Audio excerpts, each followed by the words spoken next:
I think the secret to success, it doesn't matter if you come from a little village or from a big town. There's one thing that you have to do, and that is you have to first of all work your ass off. And number two, you have to have a very clear vision of where you want to go. You have to be brave. You have to be tough. You have to discipline, to follow through. And it is very important that you don't listen to the naysayers. Because in every step of the way, when you make decisions like, I want to be a bodybuilding champion of the world, people say, this is impossible, this is an American sport, it's never going to happen. When I wanted to be in the movies, they said, you have an accent, it's never going to happen. No one ever became a leading man when you have an accent. Everything is always impossible until someone does it. Trust yourself, break some rules, don't be afraid to fail, ignore the naysayers, and stay hungry. Let me tell you, I've made a fortune in several careers, and I've been very successful in several careers by ignoring the naysayers and believing in myself. Imagine you're 15 years old and you're in Austria and you say to the people, I want to be the bodybuilding champion of the world. Of course they come to you and say, but wait a minute, that's not an Austrian sport. Bodybuilding, that's an American sport. But you know something, I had it very clear in my vision and I knew exactly what I wanted to do. I wanted to be a bodybuilding champion. And I started training 1 hour a day, 2 hours a day, 3 hours a day. By the time I was in military service, by the age of 18, I trained 4 or 5 hours a day. And I became the youngest Mr. Universe ever. The youngest world championship at the age of 20.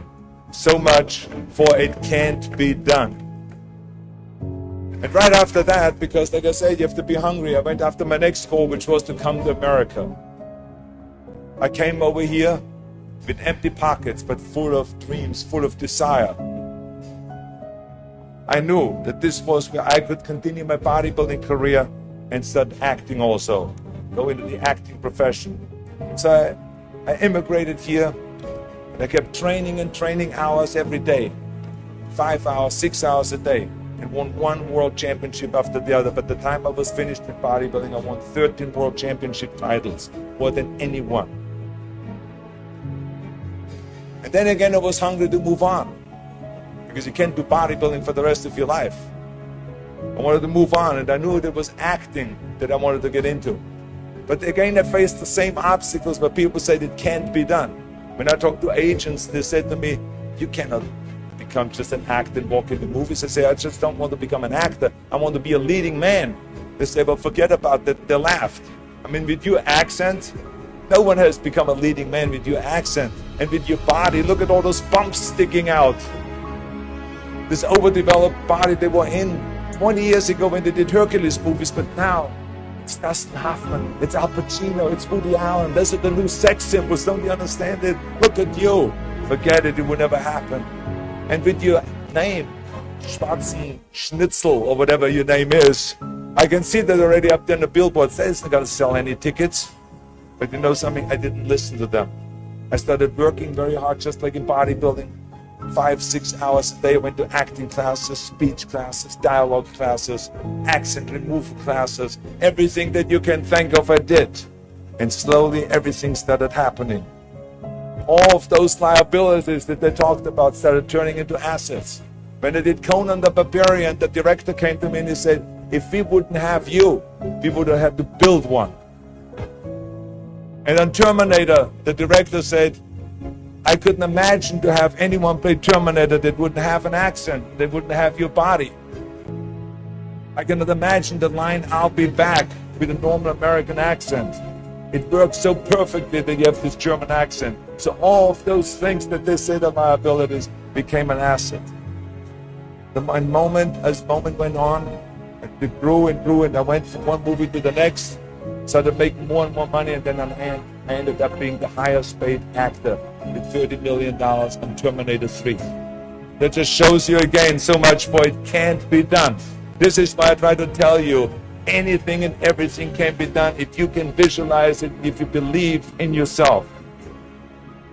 never give up and never be afraid of failure, because otherwise you box yourself in and you limit yourself.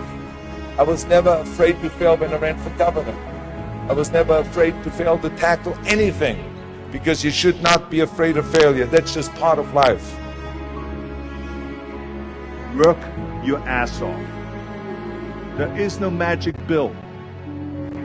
There is no magic out there. I'm a big believer in there is no such thing as a self-made man.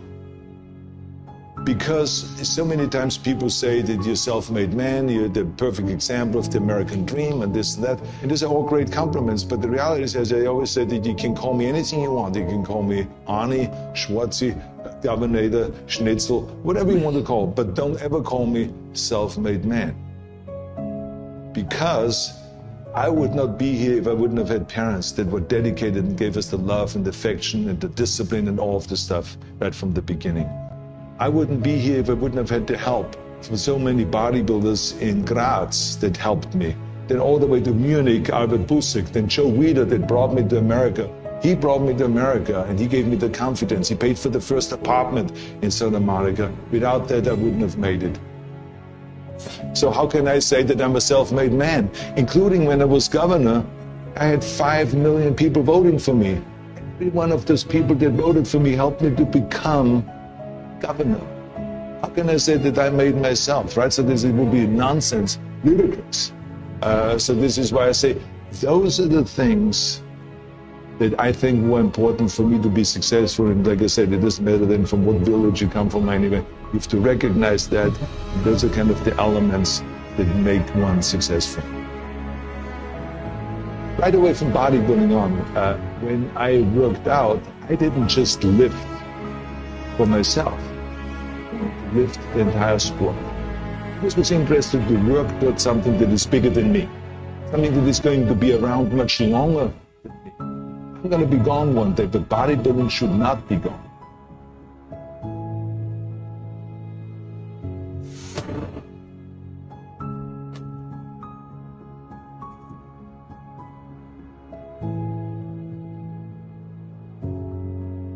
No matter how successful you get, no matter how old you get, you always have to be hungry for more. You always have to be hungry for learning new things, because you never learn enough. I, for instance, learned when I grew up, I always thought that greatness was directly tied to fame and fortune. I thought that the big career and the money and the achievement would equal success. But I was dead wrong. But I learned that later on. I learned that totally by coincidence. When the University of Wisconsin did a research program on what effect weight training would have for Special Olympians, for intellectually challenged people, they called me. They said, Arnold, you're the expert in this subject. We want you to come up to the university and to help us with our program,